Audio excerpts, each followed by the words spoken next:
Hello, everyone. Before we dive into today's episode, I have some exciting news about our next event in the Talking San Diego series of live conversations, and you won't want to miss this one. On Tuesday, October 15th, we'll be welcoming Nancy Pelosi, the first woman to serve as Speaker of the House, and I think clearly the most powerful woman in American political history, for a conversation anchored in her new book, The Art of Power.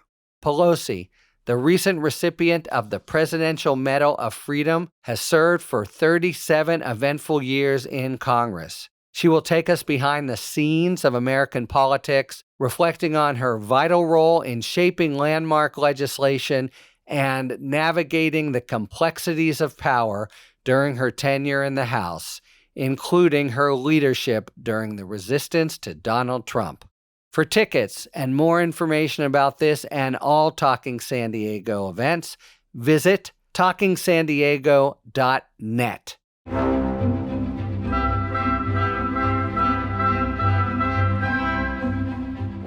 Welcome to Talking Feds One-on-One, deep dive discussions with national figures about the most fascinating and consequential issues defining our culture and shaping our lives. I'm your host, Harry Littman.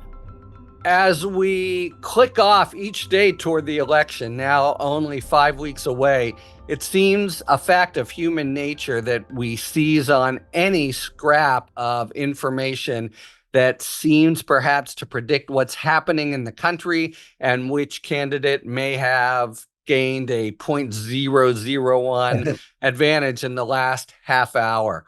And with the stakes as great as they are and the thousands of pockets of voter rolls, more complicated it feels than the weather to predict, we welcome all manner of oracles and prognosticators without necessarily bearing down on the utility of the information they are offering us. And I would add to that for myself and a lot of us, I think, the ongoing mystery that we start with some large fraction of our fellow citizens, though less than a majority, continuing to support Donald Trump seemingly unalterably, even after all the damage he's wreaked on the rule of law and social norms. There is one main tonic that I take for those sentiments. Michael Podhorzer is the former political director of the AFL-CIO, founder of the Analyst Institute, the Research Collaborative, and the Defend Democracy Project. He is perhaps the coolest and the wisest head out there, steering us away from the noise and toward the signals embedded in all the poll information flying our way. He's in great demand these days, but you can follow his Substack, Weekend Reading, and we are very lucky that he agreed to spend some time with us today to point his laser toward what we need to be looking at, and in the process, hopefully helping us calm down a little bit. Mike Podhorzer, welcome to Talking Feds One-on-One. Thank you. It's great to be back. I really enjoy these conversations and your podcast over all your different projects. Thank you. I'm actually going to pick up, I wasn't going to start here, but what you said about lasers, right? I think the metaphor for the moment and really the last several months is that we are all behaving like cats and all the polls are people with laser pointers and that everyone is just waking up every morning and chasing those where the laser pointer's going. And like a cat, if it were smart enough, we should realize there's not anything actually there, even if you catch it, right? And where I was going to start was that something like a year ago was the first time I was on, I think, a little bit later. And I said not to pay any attention to the polls, that if you do, that's mad poll disease, that there are only 3 things that you need to know in October of 2024, and we know them already. The first is that it's going to be extremely close. It's extremely close. The second is that it was going to come down in the Electoral College to Arizona, Georgia, Michigan, Nevada, Pennsylvania, and Wisconsin. It's come down to those 6 states. And would you add North Carolina at this point to those? Would it be 7 states? Not really, not in a functional way. right? I think that, and I want to be careful because I'm not ruling out the possibility that she'll win, but it's a possibility that will not affect the actual outcome of the election because there's not really a scenario where she wins North Carolina and hasn't already cleared 270 in the 6 states we know matter that much. Somebody has pointed out something interesting about North Carolina in particular, and the dynamic that took hold in 2020 and 2000 to a smaller degree in 2004, where the night ended and it was uncertain and jockeying and lawyering could really come to the fore. And that is North Carolina reports at 7:30 in the evening, and it also counts its mail-in votes in advance. So if she were to win North Carolina, and then, as you say, something she probably needs to do anyway, run the blue wall of Pennsylvania, Michigan, and Wisconsin, she may be sitting in a position at about 10 o'clock at night on election day that makes Nevada and Arizona, makes it feel like an afterthought and takes the win very much out of the sails of the prospective efforts of Trump to contest. That political TV media dynamic seemed plausible to me, although it also reminded me of the same things happening in 2000 when Gore won and took the wind out of the sails when Florida was predicted.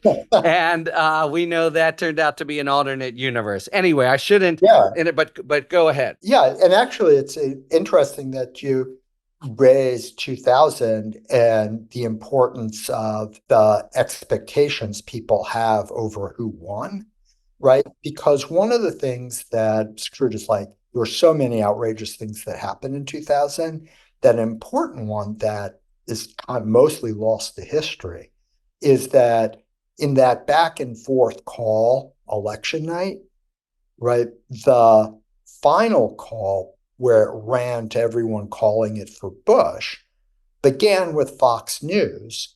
And the head of the decision desk was George and Jeb Bush's cousin, right? And if you think And we know they were in tight communication with them. Right, no, literally, there's another report, I think, for the Baltimore Sun, who reported on the sequence of events, being that this guy got off the phone with Jeb, turned to his folks and said, yeah, Jeb says we have it, and they called it, and then the other networks like followed suit quickly. I think part of what happened is the exit polls analyzed that Gore had gotten more votes because he had gotten more votes. Right. But part of it was the notorious butterfly ballot, which delivered 25,000 votes to Buchanan that people thought were for Gore. But it's a great illustration of the real sort of vicissitudes of an election period as talking about lawyering, because that defect, which really meant that notwithstanding that he had won the majority, that was going to be irremediable. And that happens in elections. There are certain mistakes that can't be corrected post hoc and certain ones that they're not timed to correct post hoc. And those can be, in crazy situations like 2020, pivotal. I was just raising it because to agree with you that setting the expectation in people's mind, that's a really strong point. The reason, though, that I take the position I do is that if like these things could be decided by magic wands, I would trade North Carolina for Georgia, right? But the other layer of importance here is that in the 5 states, not including Georgia, there's also a crucial Senate race, and there isn't one in North Carolina.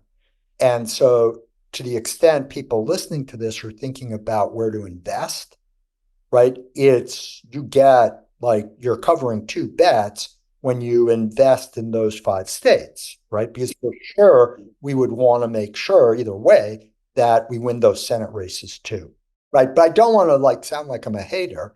I'm just saying that to go back all the way to the original point. So there were three things I said we know. We know it's going to be really close. We know that it's going to be those 6 states.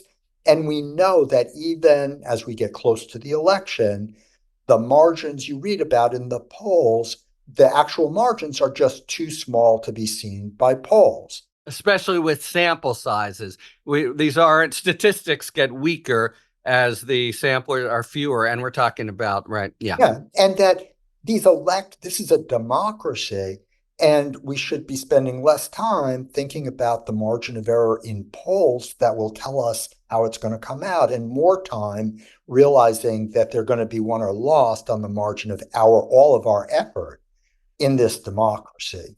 And hopefully, like some of the people who listened to that didn't pay attention to polls and didn't have to go through the epic realignment, the landslide that was going to come from Trump, all of the different storylines that happened in this last year, which absolutely are not happening. We just talked just today, there was a lawsuit brought by DOJ in Alabama because it seems that this strategy of the month is Republicans there have said there are non-citizens voting, Right. and they've tried to, and that just doesn't seem to be happening. Okay, so yeah, if we put half the time that we put it gnashing our teeth into working for the candidates of our choice, that might be the more constructive. And I'll just add a fourth fact that you've also pretty much said it seems likely and just built in, which is Kamala Harris is going to win the popular vote, and the Democrats will have won it, 8 out of 9 times. But here we are. That's sort of a side note, but something to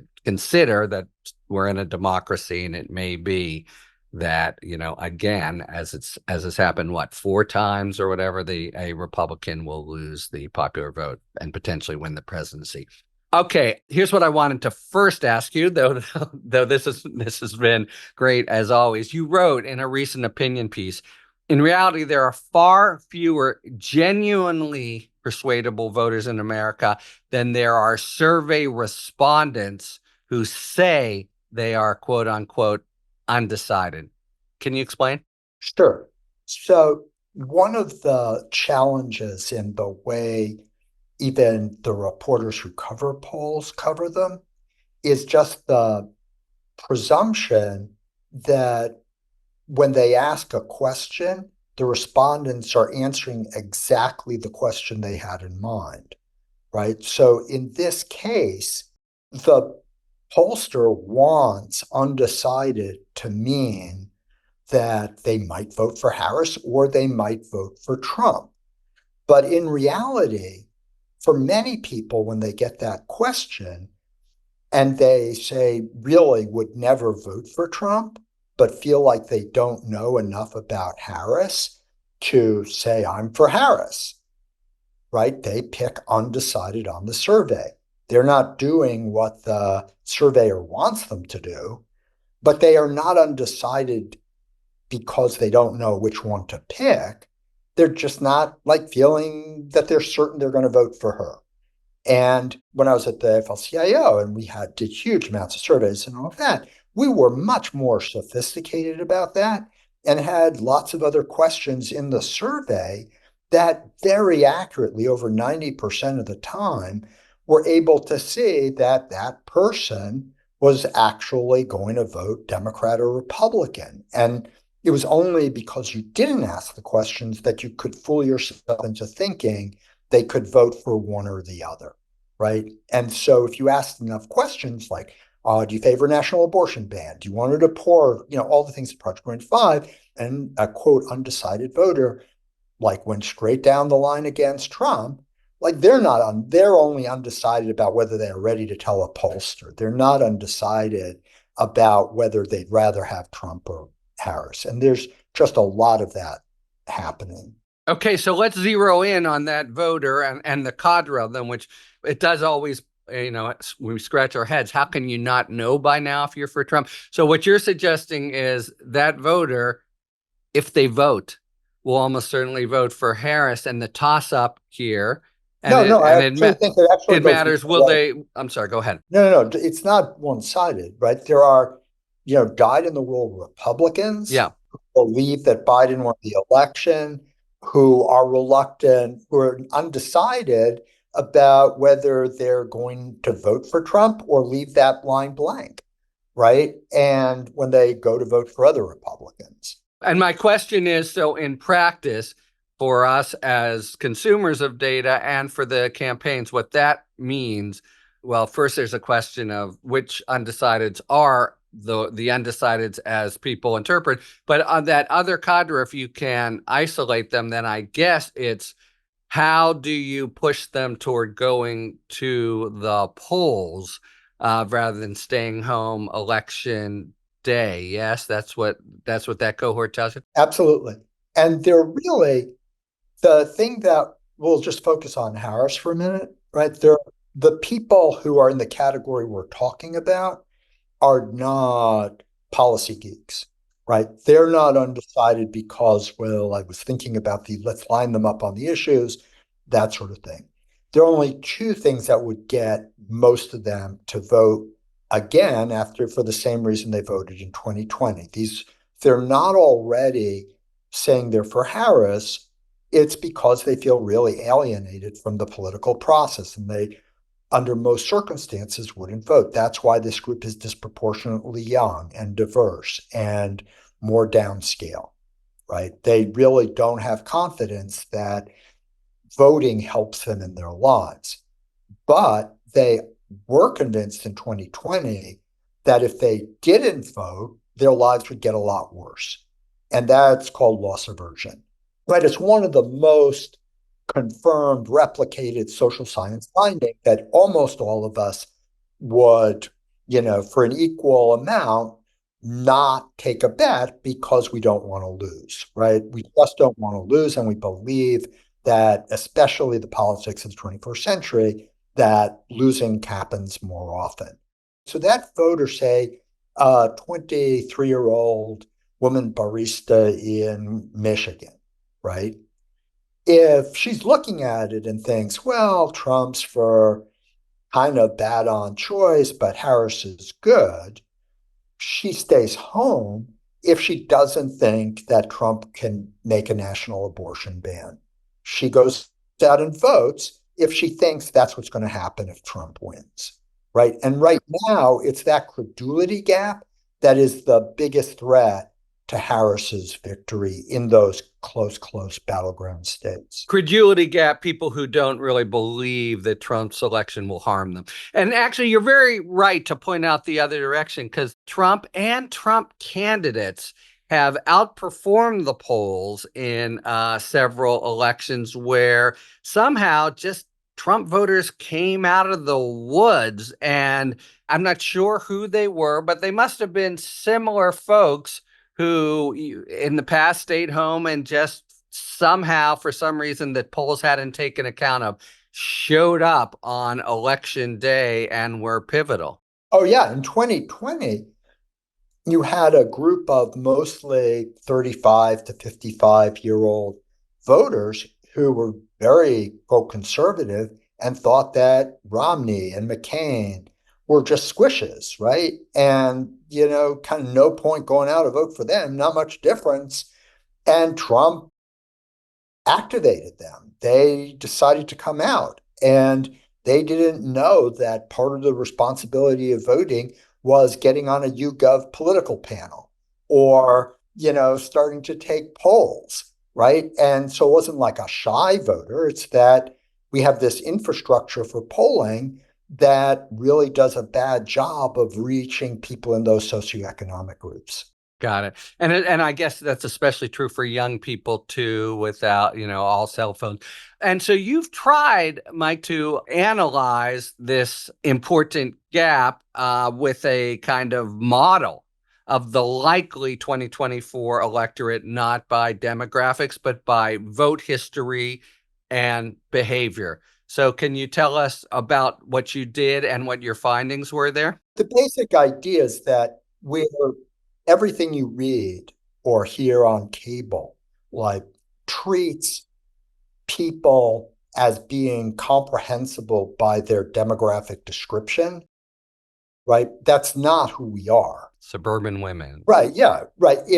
And the difference between how any of those groups votes as an aggregate across the country is strikingly different in different places in the country. And it's just a way to mislead yourself about what's going on. And the other part of it, and this is what's really one of the big deficiencies in our political analysis, is that if you're a voter, of course, you can vote for Harris or Trump, but you can stay home. And we spend all our time thinking about that Harris or Trump choice and no time thinking about the other. And part of it is that it's also much harder to, on a survey, figure that out. But because whether you go to vote or not is more behavior than opinion, whereas who you vote for is a little more opinion than behavior, right? And so we have a group of people in this country that I call habitual voters who voted in every one of the last four elections, right? And that group of people, historically going back, 95+% of them turn out in the next election. And so the model that I built starts with assuming that, again, 95% of them come out. Now, over the course of the last four elections, they have been even Democrat, Republican. In the 6 battleground states, they've been a few points leaning Republican. And so the model builds up by taking each tranche of likelihood to vote, because you can get pretty far up into the total turnout by looking at when people voted before. And so the next tranche are people who were presidential voters and voted in the last midterm, and that's like around 90%. That group's really Republican. You take the next group, which are the remaining people who voted in 16, but not consistently after. That group's about 9 points Democratic. And then you get the last group, which is the most Democratic group, the group that is the reason Biden beat Trump, the voters who did not vote in 2016 but have since. And that group's about 12 points Democratic. That is the group that was the difference in the battleground states in 2020. If they hadn't shown up, Trump would be in the White House again, even though Biden would have won the national vote by 7 million, right? The people who voted in 2016 and 2020 in those states favored Trump by the same amount they had in 2016. It was only this big explosion of new voters who, on balance, were really anti-Trump, that were loss aversion voters, and that came out. And those were the ones who also made sure, and again, upended all the pundits in the midterms, because they showed up again in 2022 because they're kind of afraid of Kerry Lake. They were afraid of Mastriano. They were afraid of Grant Tudor, right? They were Herschel Walker, right? It was like, without the high turnout of these mostly younger, mostly alienated voters in the kind of defensive voting, Biden loses the Electoral College. And right now, Harris is in danger if those folks don't turn out in as great numbers as they did before. That's really interesting because it suggests in political terms, Harris has been extolled as a campaigner for the generally upbeat way she's presented herself and her dismissal of some of Trump's more outrageous things. Over the weekend, he called her mentally impaired. But it actually suggests that somebody out there, if not Harris, if you're a Democrat who wants Harris to win, has to be, in fact, stoking the fears of just this cadre that would say, might say otherwise. I like Harris, but what's it going to matter? And you need that to be an important part of the election. And this is where our politics have become a little more dysfunctional, because remember, at the convention, Harris had the paragraph where she said, Donald Trump is not a serious man, but we all face serious danger if he is back in the White House. And that is exactly the right frame for this election. But only Democrats and people who don't listen to Fox and hate Democrats really hear the first part. And that's what energizes them and mobilizes them and so on. But it is tricky because it in some ways goes against the form she wants to exemplify. But we didn't. I actually only. So you set up how you modeled this all, and so what were the conclusions that your modeling revealed, if any? Right. Yeah. So what it revealed is that when you put all of that together at the national level, unless a meteor strikes, Kamala Harris is going to win the popular vote because that group of voters who are almost certain to vote will constitute at least 80% of the people who show up. And even if they are only half as favorable to her as they were to Biden, Trump would have to win people who had never voted before by 10 points. And there's just no evidence in the world that that's happening, right? And so, but on the other hand, it's still way too close to call in those battleground states. And one of the reasons why, even though obviously winning the popular vote doesn't put you in the White House, I think we keep injuring ourselves by shrugging at the different illegitimate anti-democratic aspects of our election system and our country, right? It's like we're sort of putting ourselves with the people who were, saying to the abolitionists that they weren't realistic, that they didn't understand how hard it would be to undo enslavement or Jim Crow or enfranchise women, right? Like we all have to start building up the refusal to accept this kind of stuff just because it makes us look naive to, think that things never change, right? And that's why I think it's really important as we head in these weeks to understand that Kamala Harris is the choice, or Donald Trump is definitely being rejected again by the majority of American people. Which is how one, thinks as a default that democracies choose leaders. Even in our system, I think people might think, well, there's a real quirk that, like a meteor shower can happen, but it turns out to be virtually structural of late. It's interesting, right? We've heard Barack Obama and Kamala Harris talk about how their story could only be written in America in a really patriotic way.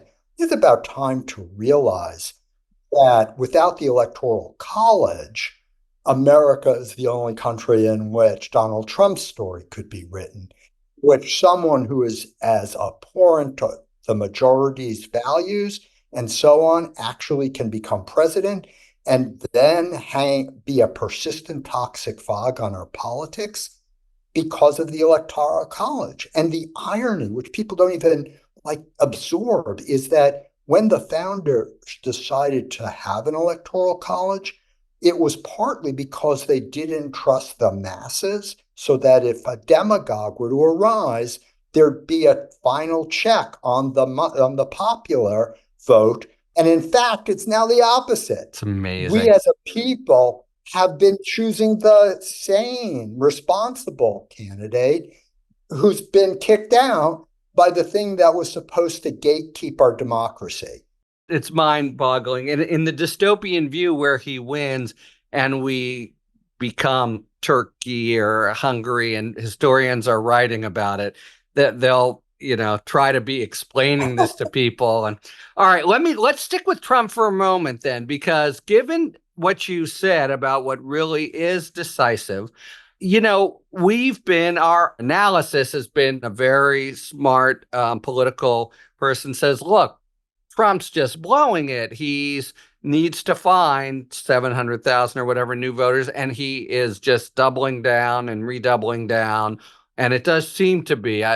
Susan Glasser had a really good article in the New Yorker last week that basically said he's not changing an iota, and that includes really offensive stuff and racist stuff and xenophobic stuff. And we think that there is something sociopathological about it, but is it, whether strategically or just by happenstance, a wise approach in the sense that being more Trump than Trump as you can be is actually a plausible strategy for doing just what you're saying the Dems need to do, somehow bringing out people who didn't vote in 2020?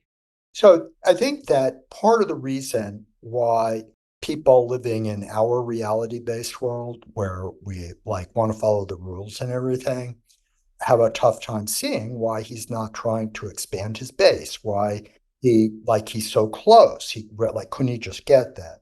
That's because Trump in 2016, but really in 2020, and now isn't really running to win the election in the way that every other major party candidate has in American history. He's in a sense running against the election, right? He's trying to make sure that all of the very many people who support him believe whatever the outcome he wants. And it almost worked for him in 2020, right? Even though he was going to lose the vote. And that's the strategy, right? The reason he understands, like at some level, that by always doubling down, he's making sure not just that all of his base will vote for him, it's that they'll show up in Viking gear and do everything possible, right? And that level of loyalty from what is really no more than a third of America is still a majority of every Republican elected's voters. And that's what keeps them all in line. That's what keeps all the senators bending the knee all the time, is that his doubling down that way creates absolute loyalty from a majority of Republican primary voters. And that's why you don't see any Republicans moving on him, right, in a way that would sort of crater his whole effort. And so if you think about the election in broader terms than the normal rules of the election and what you're supposed to do if you want to win more votes, most of what he's doing that seems really off is why he's still here, why he could get the nomination so easily after all these crimes and all having backed all these losers, right? It is like the people who vote in Republican primaries are like almost 100% go to the mat, die for him. Almost no senator or representative or elected Republican has that kind of loyalty and won't risk going against him. Wow, that is super interesting. So the idea, whether he's, with his genius brain or not, actually analyzed it, is to be, when the dust settles, at a minimum, the second most powerful person in America and the leader of the Republican Party in just the way he wants to have power, which is not in compromise and discussion, but in sheer will to make Republicans cower. Wow, what a thesis. And it's pretty persuasive. Boy, I got to chew on that. And I think many of our listeners got to do the same, starting with Weekend Reading, the next Mike Podhorzer Substack. Let me just end with this. So, 2 days from now, a poll will come out. It will show Trump has now nosed ahead 49, 48, or Harris stays, Right. in the national thing. What should regular people like us take from it? Should we simply ignore it and wrap our leftovers in it and put it in the fridge? And what because they do, there's much more under the headlines. And what will you, Mike Podhorzer, be looking to distill that you think is useful and relevant from this big poll? I would ignore it, period. Right? We've managed to have elections for 200 years without polls. They don't do anything but affect our central nervous system.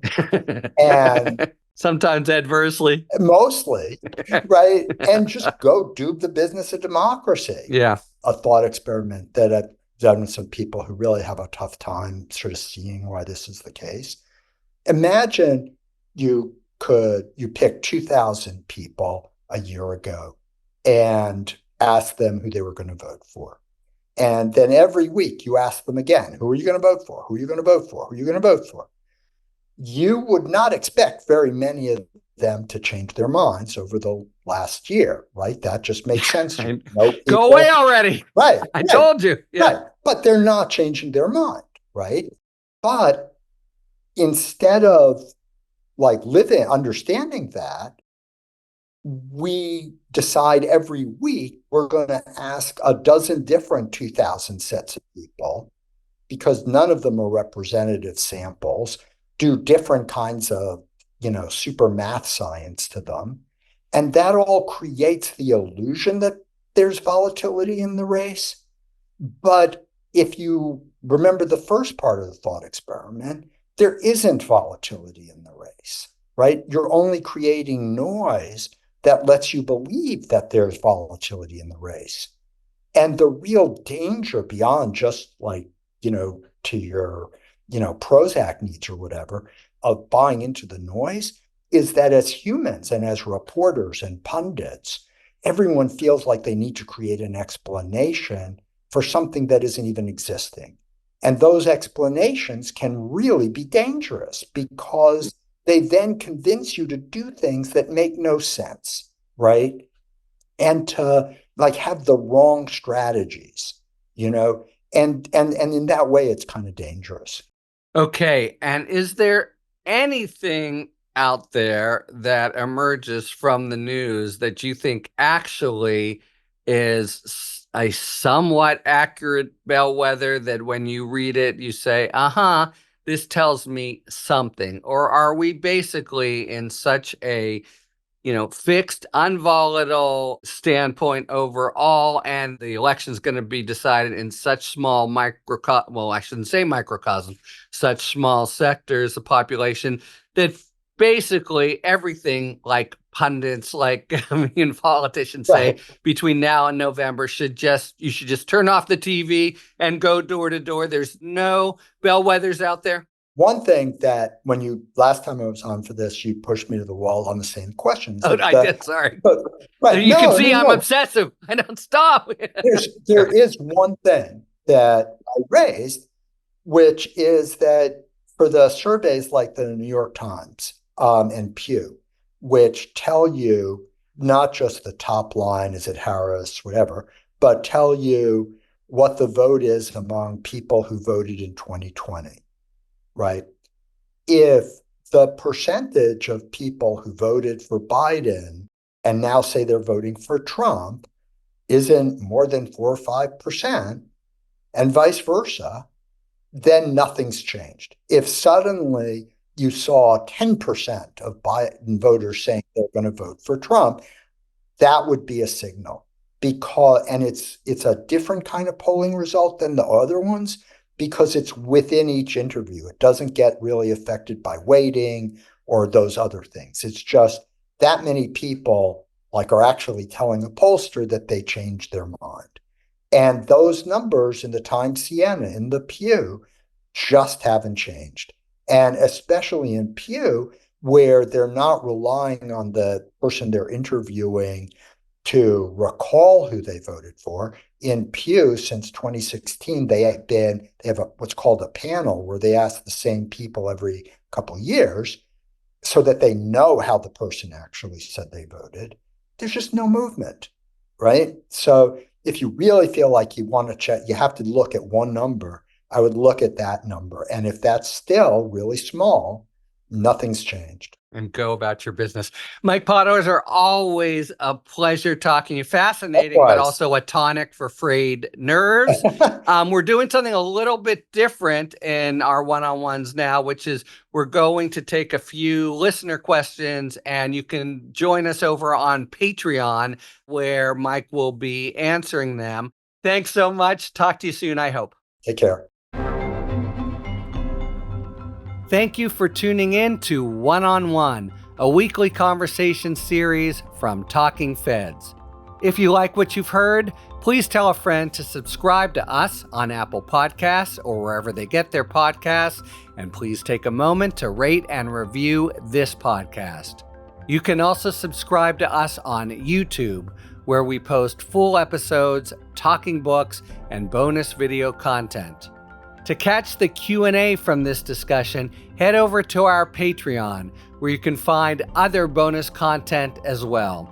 Talking Feds remains one of the very few independent productions out there, so if you like the work we do and are inclined to support the show, joining our Patreon is the best way to do it. Plus, you'll get tons of perks like free access to my LA Times op-eds and the chance to join monthly live Q&A sessions. Thanks for tuning in, and don't worry, as long as you need answers, the Feds will keep talking. Talking Feds One-on-One is produced by Catherine Devine, Associate Producer Gabriella Glick, Sound Engineering by Matt McArdle, Rosie Dawn Griffin, Hamza Mehendranathan, David Lieberman, and Emma Maynard are our contributing writers. Production assistance by Akshaj Turbailu and Genesis Magpayo. Our music, as ever, is by the amazing Philip Glass. Talking Feds is a production of Delito LLC. I'm Harry Littman. Talk to you later.